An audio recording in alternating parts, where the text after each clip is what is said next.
अस्सलाम वालेकुम स्टूडेंट्स। आज का जो हमारा टॉपिक है वो है Lewis concept of acid and basis.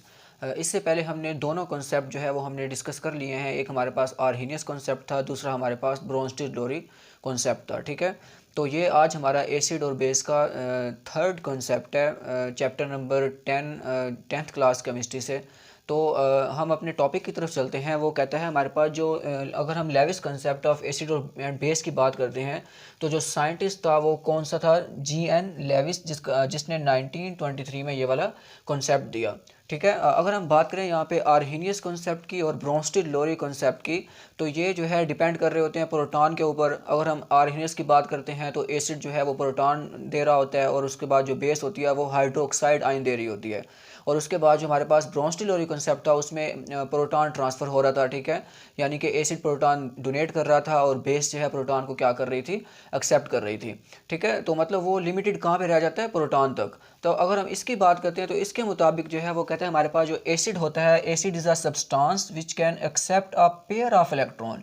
यानी कि इलेक्ट्रॉन पेयर की बेस पे अगर हमारे पास एसिड जो है वो स्पीशीज़ यानी कि जो इलेक्ट्रॉन के पेयर को क्या कर रही है, एक्सेप्ट कर रही है, तो वो हमारे पास एसिड है।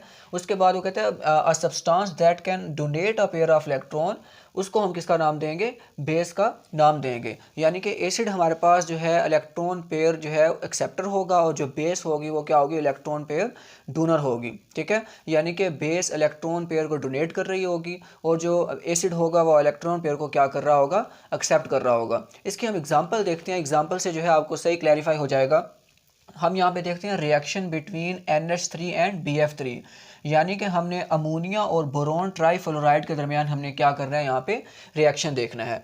अगर मैं यहाँ पे BF3 की बात करता हूँ, देखो यहाँ पे बोरोन है, बोरोन के साथ कितने फ्लोरीन अटैच हैं, 3। एक फ्लोरीन ये है, दूसरा फ्लोरीन ये है, तीसरा फ्लोरीन ये वाला है। अगर हम बोरोन की यहाँ पे इलेक्ट्रॉनिक कन्फिग्रेशन देखें तो बोरोन के पास होते हैं 5 इलेक्ट्रॉन। ठीक है, तो अगर इसकी इलेक्ट्रॉनिक कन्फिग्रेशन देखो 5 इलेक्ट्रॉन है, 2 इलेक्ट्रॉन जो है पहले शेल में आ जाएंगे। ठीक है, और जो आगे 3 इलेक्ट्रॉन होंगे वो दूसरे शेल के S में 2 आ जाएंगे और पी के अंदर 1 इलेक्ट्रॉन आ जाएगा। यानी कि ये बोरोन का हमारे पास जो है क्या है, वैलेंस शेल है। अब देखो इसके वैलेंस शेल में कितने इलेक्ट्रॉन है, 3 इलेक्ट्रॉन है। हमने outermost shell, valence shell की यहाँ पे बात करनी है। तो वैलेंस शेल के 3 इलेक्ट्रॉन जो है बोरोन जो है वो क्या कर रहा होता है, शेयर कर रहा होता है किसके साथ, फ्लोरीन के साथ। यानी कि ये तो इनर शेल के इलेक्ट्रॉन है, इनकी हमने बात नहीं करनी। जो हमारे पास आउटर मोस्ट शेल में इलेक्ट्रॉन आ रहे हैं ये हमारे पास जो है क्या होंगे, शेयरिंग में हिस्सा ले रहे हैं। ये देखें, ये जो डॉट वाले इलेक्ट्रॉन है, एक डॉट ये है, दूसरा डॉट ये है, तीसरा डॉट ये वाला है, ये बोरोन के जो है वैलेंस शेल के इलेक्ट्रॉन है। उसके बाद जो फ्लोरीन होता है, फ्लोरीन के पास जो है वैलेंस शेल में 7 इलेक्ट्रॉन होते हैं। ठीक है, अब देखो 7 इलेक्ट्रॉन होते हैं। अगर इसकी बात करें तो 1 इलेक्ट्रॉन फ्लोरीन शेयर कर रहा है, बाकी 6 बच गए। यानी कि बाकी जो 6 होंगे वो वैसे के वैसे यहाँ पे एज ए लोन पेयर काम करेंगे। ये देखो इसके पास भी 3 लोन पेयर हैं, इसके पास भी 3 लोन पेयर हैं, इसके पास भी 3 लोन पेयर हैं, और 7वां इलेक्ट्रॉन जो है फ्लोरीन क्या कर रहा है, शेयर कर रहा है। यहाँ पे भी फ्लोरीन एक अपना इलेक्ट्रॉन जो है वो क्या कर रहा है, शेयर कर रहा है बोरोन के साथ। बाकी जो वैलेंस शेल के 7 इलेक्ट्रॉन रह गए हैं वो उसको हम वैसे का वैसे यहाँ पे लिख लेते हैं। ठीक है, अब देखा जाए तो हमारे पास boron has 6 electron around it, यानी कि बोरोन के अराउंड हमारे पास कितने इलेक्ट्रॉन आ रहे हैं, 1 इलेक्ट्रॉन ये इसका अपना और दूसरा इलेक्ट्रॉन फ्लोरीन वाला जो आपस में शेयरिंग कर रहे हैं। यहाँ पे भी देखो एक डॉट वाला इलेक्ट्रॉन, एक क्रॉस वाला इलेक्ट्रॉन, 2 इलेक्ट्रॉन ये वाले आ रहे हैं, 2 इलेक्ट्रॉन ये वाले हैं, 2 इलेक्ट्रॉन ये वाले आ रहे हैं। यानी कि बोरोन के पास हमारे पास जो है अराउंड बोरोन के 6 इलेक्ट्रॉन है। अब इसको अपना ऑक्टेट कंप्लीट करने के लिए 2 इलेक्ट्रॉन की ज़रूरत है। ठीक है, इन 2 इलेक्ट्रॉन को ये कहाँ से हासिल करेगा, देखो यहाँ पे नाइट्रोजन है, साथ अमोनिया, ये बोरोन ट्राईफ्लोराइड था। ठीक है, अगर हम अमोनिया में बात करते हैं, अमोनिया के नाइट्रोजन की, अगर हम नाइट्रोजन की इलेक्ट्रॉनिक कन्फिग्रेशन देखें तो नाइट्रोजन के पास हमारे पास होते हैं 7 इलेक्ट्रॉन। तो ये हमारे पास क्या बन जाती है, 1s2, उसके बाद 2s2 एंड 2p3 आ जाता है। यानी कि नाइट्रोजन के वैलेंस शेल में कितने इलेक्ट्रॉन है, 5 इलेक्ट्रॉन है। अब देखो ये जो डॉट वाले इलेक्ट्रॉन है ये मैंने किसके शो किए, नाइट्रोजन के। अब देखो नाइट्रोजन का एक डॉट वाला इलेक्ट्रॉन वो किससे शेयर कर रही है, हाइड्रोजन के साथ, दूसरा इलेक्ट्रॉन इस हाइड्रोजन के साथ, तीसरा इलेक्ट्रॉन इस हाइड्रोजन के साथ। ठीक है, अब जो है बाकी जो 2 यानी कि p वाले 3 जो है वो हमारे पास शेयर कर लिए नाइट्रोजन ने, बाकी जो है 2 हमारे पास रह गए हैं। वैलेंस शेल में 5 इलेक्ट्रॉन थे, 3 इलेक्ट्रॉन नाइट्रोजन ने शेयर कर दिए हैं, 2 इलेक्ट्रॉन उसके पास अभी भी रह गए हैं। अब ये जो इलेक्ट्रॉन जो है जो नॉन बॉन्डेड फॉर्म में है, जो बॉन्डिंग में हिस्सा नहीं ले रहे, ये बेसिकली जो है क्या करते हैं, एज ए लोन पेयर काम करते हैं, ठीक है। अब यही जो इलेक्ट्रॉन का पेयर जो इसके पास स्पेयर पेयर है, ये नाइट्रोजन अपना स्पेयर पेयर जो है वो किसको डोनेट कर देती है, बोरोन को शेयर कर देती है, ठीक है। तो मतलब यहाँ पे अगर देखा जाए तो जो हमारे पास अमोनिया है, ये वाली अमोनिया, ये अपना इलेक्ट्रॉन का पेयर एक्स्ट्रा जो है वो क्या करेगी, डोनेट कर देगी इस बोरोन को, ठीक है। जब ये बोरोन को अपना इलेक्ट्रॉन का पेयर डोनेट करेगी तो इनके दरमियान, नाइट्रोजन और बोरोन के दरमियान क्या बन जाएगा, बॉन्ड बन जाएगा। और इस बॉन्ड को हम क्या करेंगे, एरो से शो करेंगे इस तरह, ठीक है। और इस एरो का हेड जो है उस एटम की तरफ होता है जो इलेक्ट्रॉन पेयर एक्सेप्ट कर रहा होता है। अब बोरोन यहाँ पे इलेक्ट्रॉन पेयर को एक्सेप्ट कर रहा है, तो इसका हेड जो है वो बोरोन की तरफ है और टेल जो है वो किसकी तरफ है, नाइट्रोजन। यानी कि इलेक्ट्रॉन का पेयर नाइट्रोजन से किस तरफ जा रहा है, बोरोन की तरफ जो है वो क्या हो रहा है, जा रहा है, ठीक है। तो ये हमारे पास जो है, अब देखो यहाँ पे देखा जाए तो BF3 इलेक्ट्रॉन पेयर एक्सेप्टर है, तो ये हमारे पास BF3 एसिड है, ठीक है। और उसके बाद NH3 जो है वो क्या है, इलेक्ट्रॉन पेयर डोनर है, तो NH3 यहाँ पे क्या है, बेस है, ठीक है। इसी तरह अगर हम इसकी बात करते हैं, यहाँ पे देखो H+ आ रहा है, यहाँ पे अगर बात करते हैं H+, अगर देखा जाए तो हमारे पास हाइड्रोजन के पास जो है एक इलेक्ट्रॉन होता है, ठीक है। हाइड्रोजन के पास कितने इलेक्ट्रॉन होते हैं, एक इलेक्ट्रॉन होता है। अगर हाइड्रोजन अपना एक इलेक्ट्रॉन भी लूज़ कर दे, जब भी कोई एटम इलेक्ट्रॉन लूज़ करता है उसके ऊपर कौन सा चार्ज आ जाता है, पॉजिटिव, ठीक है।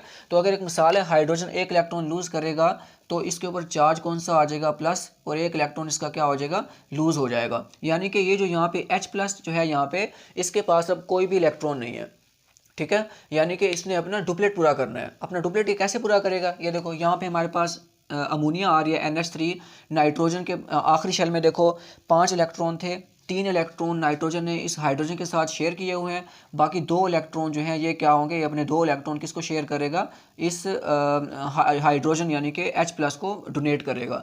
तो हमारे पास क्या होगा, नाइट्रोजन और हाइड्रोजन के दरमियान क्या बन जाएगा, यहाँ पे बॉन्ड बन जाएगा।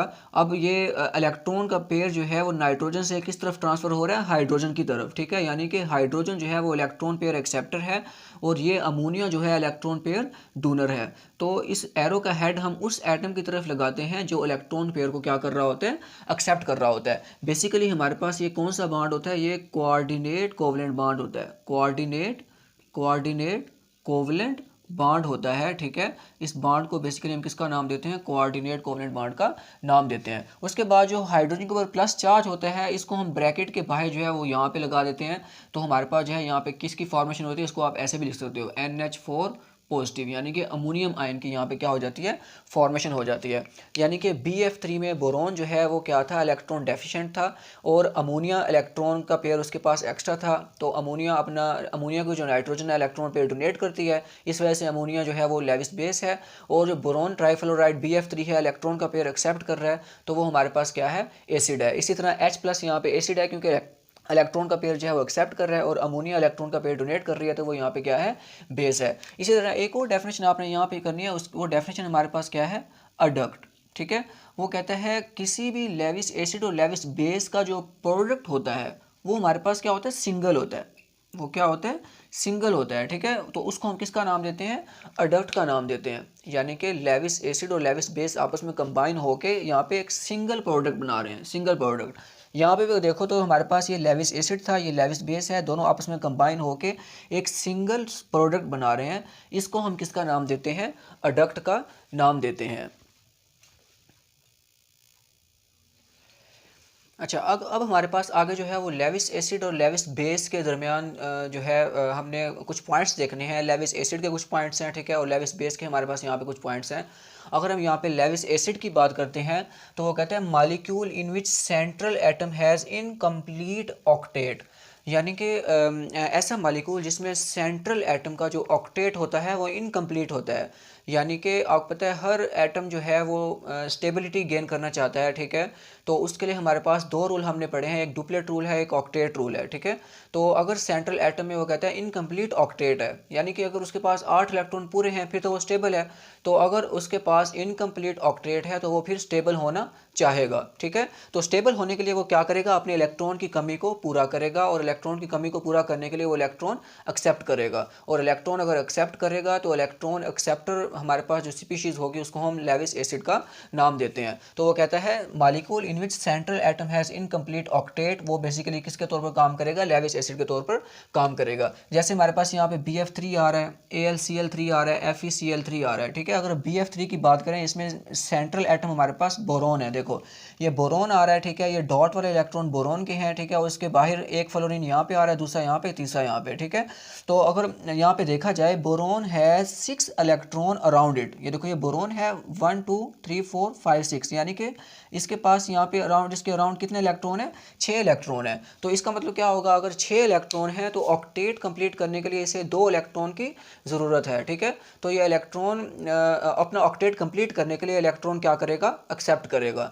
जैसे कि हमने पहले पढ़ा, ठीक है, जो इलेक्ट्रॉन एक्सेप्ट करेगा वो क्या होगा, एसिड होगा। तो इसका मतलब क्या होगा, जो BF3 है यहाँ पे ये क्या है, लेविस एसिड है। इसी तरह AlCl3 में एल्यूमिनियम का ऑक्टेट इनकम्प्लीट होता है, FeCl3 में आयरन का ऑक्टेट जो है वो क्या होता है, इनकम्प्लीट होता है। उसके बाद वो कहते हैं cations act as Lewis acid. तो ये बात आपने यहाँ पे समझनी है। सबसे पहले तो आपको ये पता हो कि केटाइन बनता कैसे है। वो कहता है जब भी कोई एटम इलेक्ट्रॉन लूज करता है, यानी कि जब भी कोई एटम इलेक्ट्रॉन जो है खारिज करेगा तो उसके ऊपर कौन सा चार्ज आ जाएगा, पॉजिटिव चार्ज आ जाएगा। ये देखो ना, हमारे पास एक मिसाल है यहाँ पे, सोडियम है। सोडियम जो है इसके पास टोटल इसका एटॉमिक नंबर बेसिकली 11 होता है, यानी कि इसके अंदर 11 इलेक्ट्रॉन है और इसमें 11 ही क्या है, प्रोटॉन है। 11 इलेक्ट्रॉन है इसके अंदर और 11 हमारे पास इसके अंदर क्या है, प्रोटॉन है। यानी कि इसके अंदर इलेक्ट्रॉन और प्रोटॉन की तादाद क्या है, बराबर है। अगर वो एक इलेक्ट्रॉन लूज़ कर दे तो इसके पास इलेक्ट्रॉन 10 हो जाएंगे। पहले इसके पास 11 इलेक्ट्रॉन थे, एक इलेक्ट्रॉन जब इसने लूज़ किया तब इसके पास कितने इलेक्ट्रॉन हो गए, 10 इलेक्ट्रॉन। यानी कि इलेक्ट्रॉन के ऊपर नेगेटिव चार्ज है, तो इलेक्ट्रॉन अब जो है कम, नेगेटिव चार्ज हमारे पास क्या हो रहा है, कम हो रहा है। लेकिन पॉजिटिव देखो हमारे पास, अगर प्रोटॉन की बात करते हैं, प्रोटॉन 11 है, प्रोटॉन यानी कि ज़्यादा है। इसका मतलब क्या है, पॉजिटिव चार्ज यहाँ पे क्या है, ज़्यादा है। यानी कि जब भी कोई एटम इलेक्ट्रॉन लूज़ करता है तो उसके ऊपर पॉजिटिव चार्ज क्यों आता है, क्योंकि उसके अंदर इलेक्ट्रॉन कम हो रहे होते हैं, ठीक है। और प्रोटॉन की तादाद जो है वो क्या हो जाती है, बढ़ जाती है, ठीक है। तो इस वजह से इलेक्ट्रॉन के ऊपर जो है वो कौन सा चार्ज आ जाता है, एटम के ऊपर पॉजिटिव चार्ज आ जाता है। तो वो कहता है जो केटाइंस हैं इनके अंदर भी इलेक्ट्रॉन की कमी होती है, तो ये जो है क्या करते हैं, लेविस एसिड के तौर पर काम करते हैं। अब केटाइन भी हमारे पास 2 तरह के हैं। वो कहता है कुछ केटाइन ऐसे हैं which have little tendency to accept electron, जैसे कि सोडियम आइन है, पोटाशियम आइन है, कैल्शियम आइन है, they have little tendency to accept electron. इसके बरक्स अगर हम H+ और सिल्वर का जो आइन है इसको देखते हैं, they have strong tendency to accept electron. यानी कि ये वाले जो है हमारे पास ये स्ट्रॉन्ग लेविस एसिड है। इसको हम किसका नाम देंगे, स्ट्रॉन्ग लेविस एसिड्स का नाम देंगे, ठीक है। उसके बाद अगर हम बात करते हैं बेसिस की, लेविस बेस वो कहते हैं neutral species having at least 1 lone pair. वो कहता है neutral molecule which have at least 1 lone pair of electron is called, it is act as Lewis base. अगर हम यहाँ पे अमोनिया की बात करते हैं तो अमोनिया के अंदर जो नाइट्रोजन है इसके ऊपर जो है यहाँ पे एक्स्ट्रा इलेक्ट्रॉन का पेयर है, यानी कि जो लोन पेयर है। तो इसका मतलब क्या है, ये अपना लोन पेयर ये वाला डोनेट कर सकता है, ठीक है। अगर हम यहाँ पे अमाइन की बात करते हैं, यहाँ पे देखो हमारे पास इसमें भी नाइट्रोजन के ऊपर एक लोन पेयर है, ये लोन पेयर अपना डोनेट कर सकता है। अगर ये इलेक्ट्रॉन का पेयर डोनेट कर रहा है इसका मतलब क्या है, ये लेविस बेस है। इसी तरह हम अल्कोहल की बात करते हैं, अल्कोहल में ऑक्सीजन के पास 2 लोन पेयर हैं, ठीक है। और अब हम यहाँ पे बात क्या की है, at least 1 lone pair, species having at least 1 lone pair, ठीक है।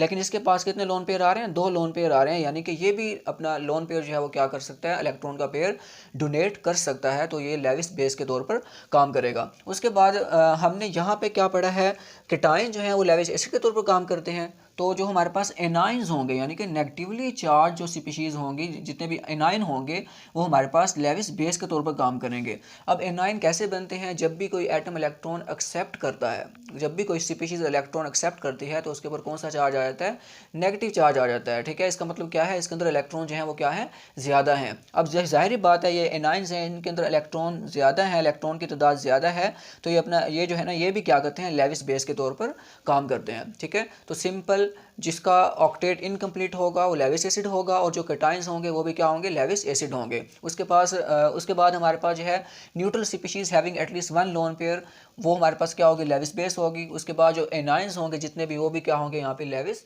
बेस होंगे।